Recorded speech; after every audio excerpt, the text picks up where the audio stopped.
I have a confession. I am a cat person. I know, that makes me a little suspect. I'm looking at the shaking heads. That makes me a little suspect for some people. That's true. You will notice that I haven't told you this until I was here almost 2 years. And you would know that I'm not a total heretic. We have at home 2 cats. And I'm willing to bet there's actually some other cat people out here. Folks probably have some cats. Yeah, I'm just getting some audience. That's good. And I wonder if any of you who have cats or have hung out with cats have noticed how cats are around doors. If a door is closed, it kind of drives them nuts. Our cats at home will reach their paws under the door, they'll push up against it, they'll meow like crazy, and if you're on the same side of the door as them, they'll kind of sit there and shoot you this look like you're a total idiot for closing the door. But what I really love the most about cats and doors is that if you give them what they want, if you open the door, 9 times out of 10, what they will do is plant themselves right in the doorway. Sit down, clean themselves, and then look at you like, what? Cats seem to be most comfortable right in the doorway. Jesus said to them, "Very truly I tell you, I am the gate for the sheep." What? The gate? You're a gate, Jesus? A gate? That's a really strange statement if you kind of let it sink in a little bit. A gate. I actually think it's the strangest of the 7 or 8 I am statements that Jesus makes in the Gospel of John. He has 7 or 8 I am statements in that Gospel. There are things like, I am the bread of life. I am the light of the world. I am the good shepherd. And then today we have, I am the gate. Now, a lot of these I am statements are fairly easy to understand. It's easy to get the metaphor. You kind of intuitively can understand, I'm the bread that feeds you, I'm the light that lets you see. But a gate isn't really, it doesn't have a whole lot of substance. It's something you pass through. It's a frame more than anything else. It doesn't do anything for you. So it's hard to understand what Jesus is saying when he's saying, I am the gate. And most importantly, how does it help us to live if we know that Jesus is the gate? When I lived in Bolivia, most families had sheep. Not the ones in cities, but most of the families out in the countryside had sheep. So there were a lot of sheep around. And I had a fair amount of time on my hands when I was out amongst the sheep to kind of watch the sheep. And when you watch sheep for a while, you learn that they're actually pretty helpless, pretty scared, and frankly, downright stupid. Right? They're pretty stupid animals. And so without someone or something watching them and keeping them safe, they're very easy pickings for all kinds of varmints.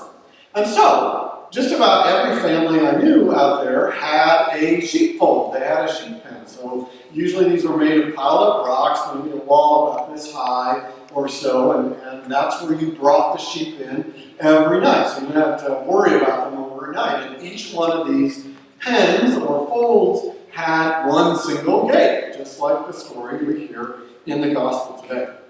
And the life of a sheep was to move in and out of that pen, out into the world during the day. And that day had a lot of risks. Actually, most of the shepherds were people's kids. Kids usually 12 and under. And so this is not the most attentive group of shepherds that you might imagine. They often mind starts wandering and off they go doing their own thing. So even though the sheep were guided, moving out into the world always involved some risk. And the gate was that place where they crossed from comfort, from total safety, into some risk. But at the same time, it's where they crossed from what was essentially comfort and safety with just a pen full of their own poop into a world with new pastures, with fresh grass, with places to move around and do some minor frolicking like sheep will do. I'm not so sure that we're all that different from sheep. We're smarter. I want to be clear about that. It's not hard to do that, but we are smarter than sheep. But in other ways, there's a lot that we have in common. Our lives involve really moving from comfort to the unknown, from comfort to risk. In our personal lives, we always are having to try new things, to take some chances. Maybe we have to try a new job. Maybe we think about having another child. Maybe we simply go out on a date for all our single people out here, and that's risky. Maybe we need to move houses or move where we live. We want things to be the same and safe all the time. But the truth is, actually, for most of our lives, we have to step outside of that sheep pen fairly consistently. And it's the same with our communal lives. Here at St. Stephen's, for example, we have to do things that involve risk.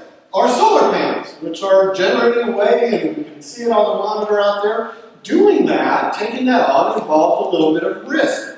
We have had to put up some of our own money to get that grant. And your bishops' committee thought long and hard and prayed over that very question of should we risk this? And we have to make other decisions.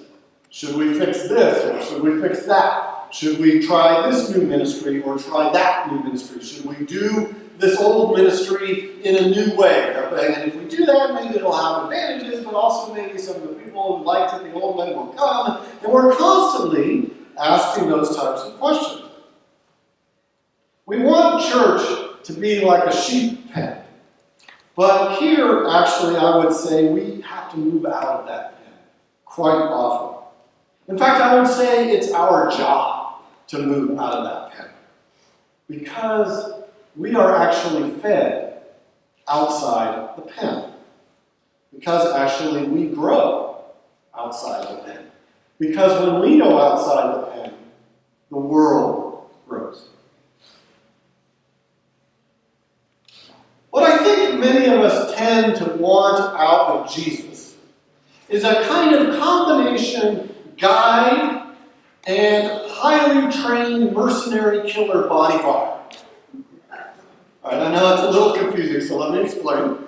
We want a Jesus who is like a guide, who will show us where to go, who will say nice things along the way.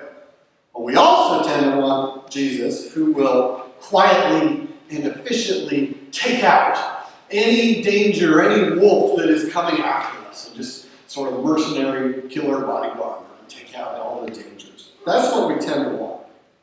And that would be nice. That would be nice, I agree. But Jesus gives us something even better than this. Jesus gives us the ground and safety for us to move in and out of things on our own steam. Jesus is the gate, that safe place where cats like to stand. Jesus is that gate. And where we can stand there and look back at where we've been and all that we've been given, and we can know that no matter what happens out there in the world, we always have that gate. We always have that open door with light shining through it to bring us back home. When we know that, it's actually better than having a mercenary killer bodyguard. Because we know that we have our own strength to go out into an uncertain world ourselves. And we can do it full of hope. Our hearts and our minds do not have have to be consumed with, oh my, this or that bad thing might happen. In fact, we can do this with a heart full of trust. And that makes us willing to try, and to try again, and to not be afraid of failure.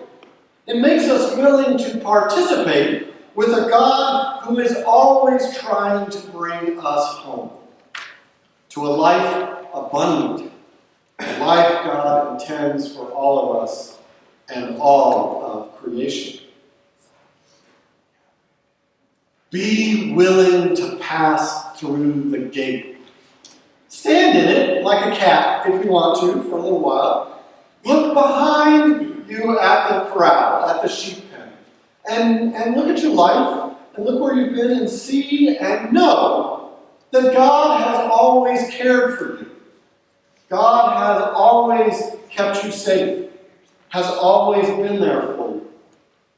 And then you can look out into the world. Yeah, it's got risks. But we are called to be there, to take those risks, to join with the God who took risks.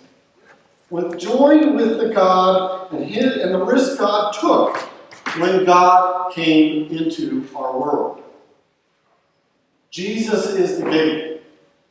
Jesus is the way to safety and salvation, and the way to growth and new life. Our gate is the risen Christ, the promise of God that no matter what the world can do to us, we will always be brought safely